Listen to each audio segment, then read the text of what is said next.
Hi, Chowhound. Welcome to Table Talk. My name is Hana Asbrink. I'm the executive editor here, and I'm joined today by Francese Gass, who is the cookbook author of Heirloom Kitchen. It's a beautiful compilation of family recipes drawn from a group of 40 women representing 35 countries around the world. It shares their immigrant stories and all of the great culinary traditions that they brought with them from their homeland. So, welcome, Anna. Thank you for having me. Yes. So, tell us about the book and what the inspiration was behind it. So the inspiration was actually my mom. I realized about 4 years ago that I didn't have any of her recipes written down. I'm a recipe tester by trade, and I thought that was silly. Like, I know how to develop a recipe, write a recipe down. Why don't I have her recipes written down? I don't want to lose them. So we started a little project where every weekend we got together and we put together these recipes. And then I finished the project with her. Everyone was happy. We now have all these recipes standardized. And then I just kind of had an idea. I have all these friends, first generation. I could provide a service. I could cook with their moms, and it's kind of mutually beneficial because I'm getting to learn all these amazing recipes and develop them, and the family will walk away with a published recipe. So I started a blog and I did that, and what also happened during these sessions was we got to talking. We bonded, as you bond in the kitchen when you cook, right? So I started asking them, why did you come to the US? And all these beautiful stories unfolded. So when I did put them up on the blog, I also included their story because I felt like that was just as important as the recipe. So these stories and recipes started getting shared, and the blog really took off. I ending up in more kitchens, and 4 years later, a cookbook was born. How did you even find these women? I mean, they're so beautiful and they have such rich tales, but I mean, just finding the sources must have been a job in itself. Well, you know, I started with friends, and that was really great. I sent out an email thinking, all right, a couple people are going to respond, but everyone responded. So I, off the bat, had like 15 women that were in, and so I made appointments and I started going. And what was so lovely was when I was cooking with one woman, she would say, you need to cook with my friend. She's from Iran and she makes the best ... And so she could call her friend. So it was kind of like telephone, hopping me from one kitchen to the other. And then when I really wanted certain countries, like towards the end, that's when I got on social media, and that helped too. Wow. And so these recipes and stories were living on the blog Heirloom Kitchen. And then at what point did it take off into a book project? First, I just had this personal goal. I want this blog to be 25 women, 25 countries, 25 women. And then one day I was like out in my backyard talking with some friends, and the blog had really exploded. And one of my girlfriends said, you know, Anna, you recipe test on all these cookbooks. You should have a cookbook. And sometimes that's all it takes, you know, is one person nudging you or putting an idea in your head. And I thought, you know what, this would be a great cookbook. And so, you know, then the whole cookbook journey starts from there. So that's when you kind of look for an agent, pitch your idea, and hustle your way through that. That's amazing. Let's talk about your mother for a bit, and tell us a little bit about your background, because she is from Calabria in Italy. Americans and the world over, people just love Italian food. So you kick off the book with kind of an homage to her. Yeah, I mean, I have to say, my mother is absolutely the inspiration for this book. She's not only an amazing cook, but you know, she came to this country at 20 years old. I was a little baby when she came, so I am also an immigrant. And you know, she had to create a life for herself here in the States. So I got to witness that firsthand, you know, what it was like to get her driver's license and learn English and all those beautiful things that people do to assimilate. But she held on to her Italian identity through food and in our home. So I grew up eating Italian food, loving Italian food. And what I found when I went into these kitchens, whether it was someone from India, Korea, wherever they were from, they did the same thing. You know, they lived outwardly as Americans, but inwardly they remained who they were in the homeland through cooking their foods and their children eating those foods. Yeah. I like how you mentioned in part of your introduction, and I could totally relate how growing up you and your sister probably wanted like Lunchables or like more fun American snacks and treats. So how did your mom kind of negotiate that? Yeah. So I had the chicken pot pie story in the intro. So yes, if you are the child of an immigrant, you might be able to relate. You know, we're watching TV, we're seeing the commercials, my mom's cooking Italian food, but yes, we just wanted a Marie Callender's chicken pot pie. So my mom finally bought it, put it in the oven, burned it, and that was the end of it. So, you know, I would say she was probably reluctant and a bit resistant to American processed foods, which in the long run was probably a good thing. But yeah, you know, we were American kids and we wanted to, you know, experience all that. So she tried, but now looking back, I very much like the homemade Italian food that I ate more, and I prefer that today. And how about the children of these mostly all moms featured in the cookbook? What have their reactions been like?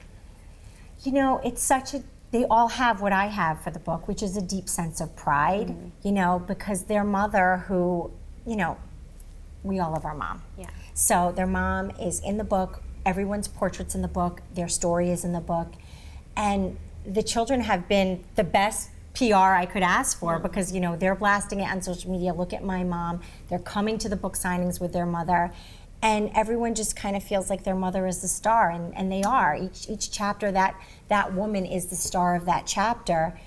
And, you know, our moms are very humble. They did this, you know, they weren't posting their food on Instagram. Yeah. They were cooking it Good just point. for us. And the kids are really proud.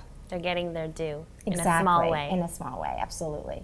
Now let's talk about being a mom for a second. I mean, I know your mom is an amazing person, but so are you. Thank you. Anna's mom to 3 beautiful kids, and it's not easy juggling, you know, work and family life.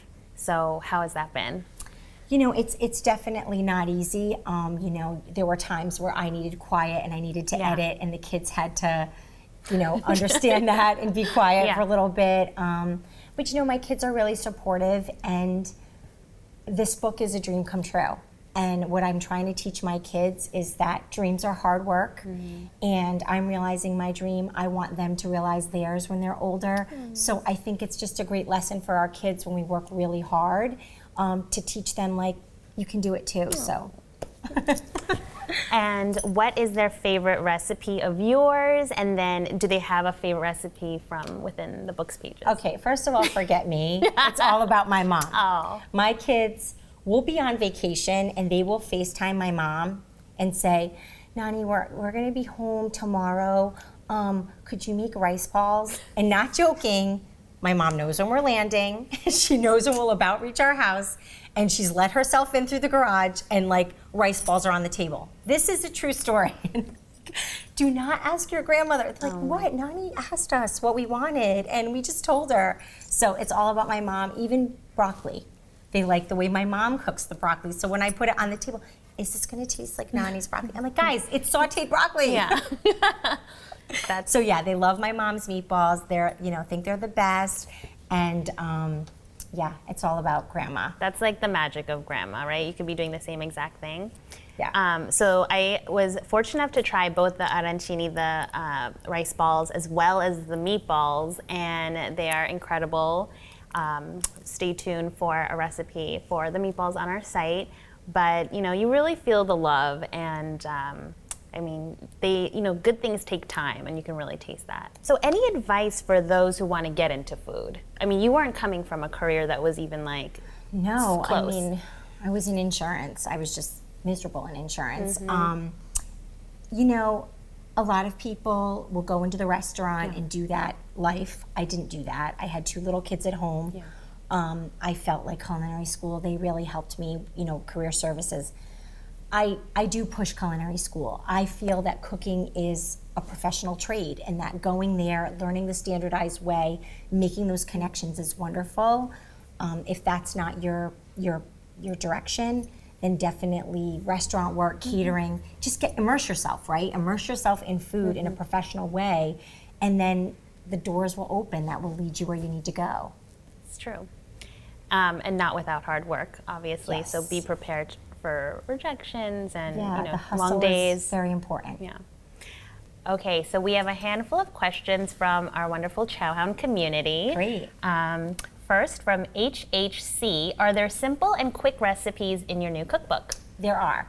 So not all grandma recipes are, 5-hour or all-day processes. One that my kids really love is Emily's apple pancakes. It's like 5 ingredients. It's grated apple. Then you can serve them with sour cream and a sour cherry jam, which is a little bit more laborious, but my kids actually make them themselves. So it's grated apple, some flour, an egg in the pan, fry it up. So good, and anyone can make them. My 11-year-old makes them on her own. What else is really easy in the book? You can also try, believe it or not, the arroz con pollo, which sounds really difficult, but is really just some baked chicken. Sheila, she's Panamanian, she makes the rice in a rice cooker because that makes it really fast and foolproof. Yeah. Mix it all together with a sofrito, so good, and such a yummy dinner. That sounds delicious. And I've never had a Panamanian arroz con pollo, but yeah, it's a little different. Girl, I love my chicken and rice. So I'm gonna have to try that one. From T Camp, hi Anna, your book looks very interesting. I wonder, are there certain recipes that have made it into regular rotation in your own home kitchen? And also, what is that intriguing thing on the cover of the book? Okay, so first thing, a lot of the recipes have made it into regular rotation because I had to recipe test so many times, so my kids have had everything at least twice. Tina's dumplings, a little bit more laborious. You're pleating dumplings, but it makes a lot, so you can freeze for quick dinner next time. So good. Like, my children eat those Chinese dumplings like no other. Love those. The arroz con pollo is a quick weeknight meal. I also really, really love the Korean barbecue, so like the galbi and the bulgogi. My children love that. And again, you're marinating meat, you can do it overnight, and then the next day it's a quick, even like the Koreans do, tabletop barbecue. Yeah. So those are really yummy. Intriguing cover. Yeah, show it. So this is the cover, and this is really special. So this is my mother cutting tagliatelle. So we know the pasta from the store, but back in the old country, you would make a pasta dough, roll it out, and then you roll it up into this like pin-like roll, and then you slice it. You hand slice the pasta. And I saw my grandmother do that in Italy. She would do it very, very, very fast. And my mom do it, so it's an incredibly special recipe to me because it reminds me of Italy and my grandmother, who's no longer with us. And it made it on the cover, so very happy about that. Beautiful and very adept hands. You can tell she's done this many times before. Yes. From Saragama, what a wonderful goal for a book, to preserve memory and family recipes. Did your discussions with the participants spur their own families to preserve a larger collection of recipes? Any resistance to sharing family secrets? My grandmother was an amazing cook, but left out an ingredient whenever someone asked for a recipe. LOL. Yeah. So I have heard of these like secretive grannies. I think I got very lucky because the women that I cooked with were so abundantly generous. Phone calls back and forth, because when I'm recipe testing, there were times the recipe tester had a question or the copy editor had a question. So these women were like on, dial a friend. And it was always, well, tell them you can do this and tell them you can do that. And this, they were in. They loved this project because it meant that their recipes really were going to be preserved. So they did everything and anything to make it easier and better for me. So no, I had no secretive grannies. And did it spark the families? I think it did. And another thing that I'm finding on my tour is that people have told me, which is so heartwarming, that after reading my book or seeing my book, they've gone into their archives or they've called their grandmother. And I really hope the book does do that for people. Like, get your grandmother's recipes written down, get your mother's recipes written down. It seems like they're going to be here forever cooking for you, but at some point they're not, and you can take over. So I think you should get your recipes down. Great tips. Love the concept for the book. It is so beautiful and it feels so very timely. Is there anything you want to share about the book, the recipes, I know you have a note in there. I wanted to note actually for the instance of a pork adobo. I'd never seen anything like it. It looks delicious, and I didn't realize adobo was as regional as, you know, certain pasta dishes, for example, are. So, like, don't be surprised, in other words, if you see something that's unfamiliar to you. Yes. So, you know, I think just in the food culture nowadays, the word authentic gets kicked around a lot. Sure. Like, this is authentic, that's authentic. But I think the reality is authenticity is just what you find to be special to your heart, right? So for me, my mom's meatballs are the Italian meatballs. But your mom's meatballs are great too, and they're not going to be just like my mom's. So I just don't want anyone to read the book and see that's not how it's done, because you're right, that's the way this woman did it. And she came over from her country. So, you know, now we're so used to ingredients being so readily available. They had to substitute. I think we talked about the Korean recipes using sugar as opposed to Like pear. Pear, yeah. So there are definitely adjustments, substitutions. The Armenian woman puts ketchup in one of her dishes. I don't think they were doing that back in Lebanon, but she got here and she loved ketchup. She's like, I go, why do you do that? She said, because I love ketchup. And it tastes great. So use it as a starting point. It might not be just like your grandmother's or your nona's, but that's okay. Like I said, I want the book to really just inspire you and get you in the kitchen cooking with your mom. That's great. It's beautiful. There's room for everyone. Absolutely. And room for all the delicious things. Well, thank you so much for joining us today. Yes, thank you. Thank you guys out there for chiming in, and we'll see you next time. Thank you.